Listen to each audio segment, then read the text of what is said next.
Hey guys, have you ever wondered why was the date 15th August chosen for India's independence? Why not another date? Who chose this? Keep watching to know more.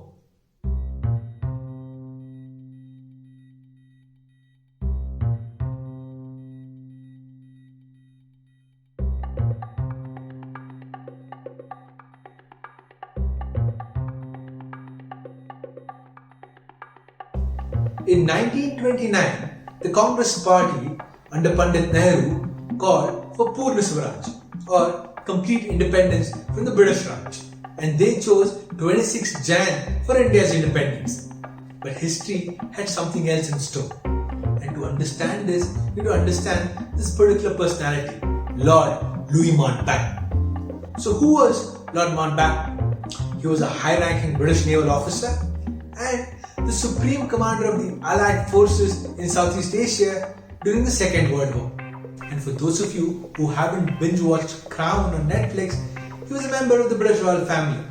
He was the great-grandson to Queen Victoria and would later on become Prince Charles's favoured uncle.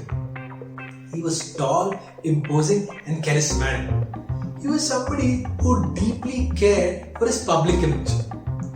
He would constantly fret on what to wear on official ceremonies and the way he would look in photographs. He was a man who always wanted to be in control.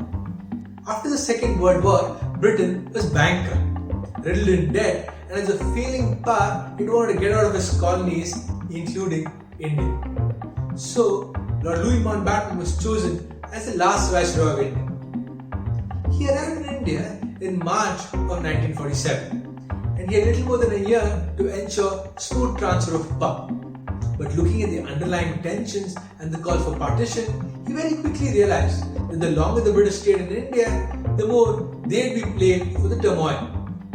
So in July of 1947, very hastily it was decided that the British would leave the subcontinent in about a month's time. But there was one problem. The country had to be partitioned. For this, Lord Mountbatten called upon Sir Cyril Ratcliffe. Who was Sir Ratcliffe? He was Eton and Oxford educated and a leading British barrister. He absolutely disliked the Indian subcontinent and he had never ever visited it. And I'm guessing this is good enough criteria to be picked for the job. Sir Ratcliffe was given less than 5 weeks for the mammoth task of partitioning the country. He looked at census data, carving up Muslim majority districts for Pakistan and the Hindu majority for India. With a stroke of his pen on the map, he went on to decide the borders of two countries.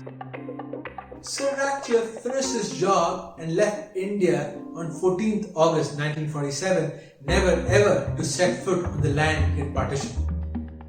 But the interesting bit being, Lord Mountbatten would keep the details of the actual border a secret, only to release it 2 days after independence, because he feared that knowing the actual border would create panic and violence. And he felt if the details were released after independence, then the responsibility of this would be on the shoulders of the two newly created countries, India and Pakistan, and not on the hands of the British. Just imagine this for a moment. If you were in Pakistan and had to move to India, you had to walk as far east as possible without knowing where the border is. Not just you, your entire family along with your valuables. There was absolute chaos. Entire villages were uprooted. It was the largest mass migration in human history. More than 1 million people died and more than 15 million affected. The British ruled India for more than 200 years, while our freedom fighters kept striving for independence all along.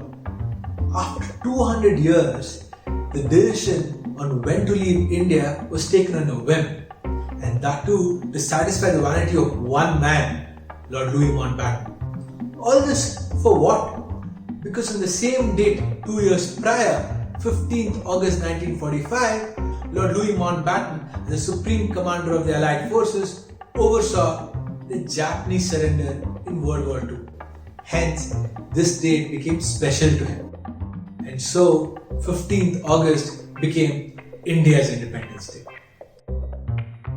As a country, we had a bumpy start. And the popular worldview was India, such a diverse country, cannot remain united and one. But we proved our critics wrong. I know we have a long way to go, but take a step back and we should be proud for how far we have come as the world's largest democracy. So here's wishing you all a very happy Independence Day.